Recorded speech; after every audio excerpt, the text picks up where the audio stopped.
حضرت صالح علیہ السلام قوم سمود کی طرف نبی بنا کر بھیجے گئے۔ آپ نے جب قوم سمود کو خدا کا فرمان سنا کر ایمان کی دعوت دی تو اس سرکش قوم نے آپ سے یہ معجزہ طلب کیا کہ آپ اس پہاڑ کی چٹان سے ایک گاپن اونٹنی نکالیے جو خوب فربا اور ہر قسم کے عیوب و نقائص سے پاک ہو۔ چنانچہ آپ نے چٹان کی طرف اشارہ فرمایا تو وہ فوراً ہی پھٹ گئی اور اس میں سے ایک نہایت ہی خوبصورت و تندرست اور خوب بلند قامت اونٹنی نکل پڑی جو گابن تھی، اور نکل کر اس نے ایک بچہ بھی جنا اور یہ اپنے بچے کے ساتھ میدانوں میں چرتی پھرتی رہی۔ اس بستی میں ایک ہی تالاب تھا جس میں پہاڑوں کے چشموں سے پانی گر کر جمع ہوتا تھا۔ آپ نے فرمایا کہ اے لوگو، دیکھو یہ معجزہ کی اونٹنی ہے، ایک روز تمہارے تالاب کا سارا پانی یہ پی ڈالے گی اور ایک روز تم لوگ پینا۔ قوم نے اس کو مان لیا۔ پھر آپ نے قوم سمود کے سامنے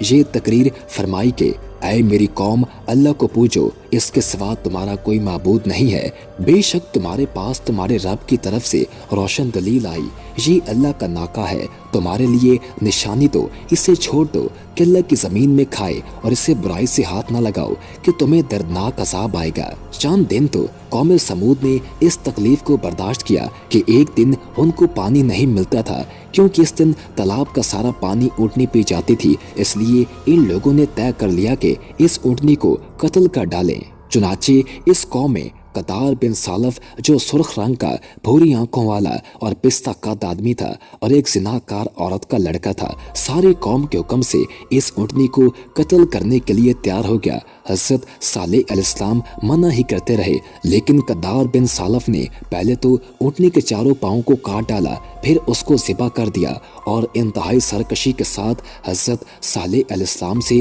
بے ادبانہ گفتگو کرنے لگا۔ چنانچہ خدا وند قدوس کا ارشاد ہے کہ پس ناکہ کی کوچیں کاٹ دیں اور اپنے رب کے حکم سے سرکشی کی اور بولے اے صالح، ہم پر لے آؤ جس کا تم وعدہ دے رہے ہو اگر تم رسول ہو۔ قوم سمود کی اس سرکشی پر عذاب خدا بندی کا ظہور اس طرح ہوا کہ پہلے ایک زبردست چنگاڑ کی خوفناک آواز آئی، پھر شدید زلزلہ آیا جس سے پوری آبادی اتھل پتھل ہو کر چکنا چور ہو گئی، تمام عمارتیں ٹوٹ پھوٹ کر تہس نہس ہو گئیں اور قوم سمود کا ایک ایک آدمی گھٹنوں کے بل اوندا گر کر مر گیا۔ قرآن مجید نے فرمایا تو انہیں زلزلہ نے آ لیا تو سب کو اپنے گھروں میں اونتے رہ گئے، تو صالح نے ان سے منہ پھیرا۔ حضرت صالح علیہ السلام نے جب دیکھا کہ پوری بستی زلزلوں کے جھٹکوں سے تباہ و برباد ہو کر اینٹ پتھروں کا ڈھیر بن گئی اور پوری قوم ہلاک ہو گئی تو آپ کو بڑا صدمہ اور قلق ہوا، اور آپ کو قوم سمود اور ان کی بستی کے ویرانوں سے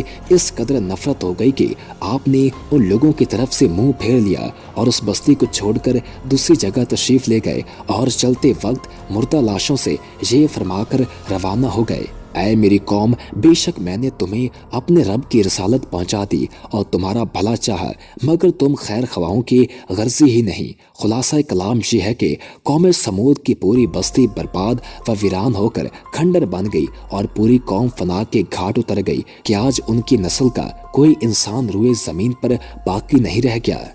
ویڈیو پسند آنے کی صورت میں ویڈیو کو لائک کر دیں اور ہمارے چینل کو سبسکرائب کر دیں اور ساتھ ہی بیل کے آئیکن کو پریس کر دیں تاکہ نئی آنے والی ہر ویڈیو آپ کو ملتی رہا کرے۔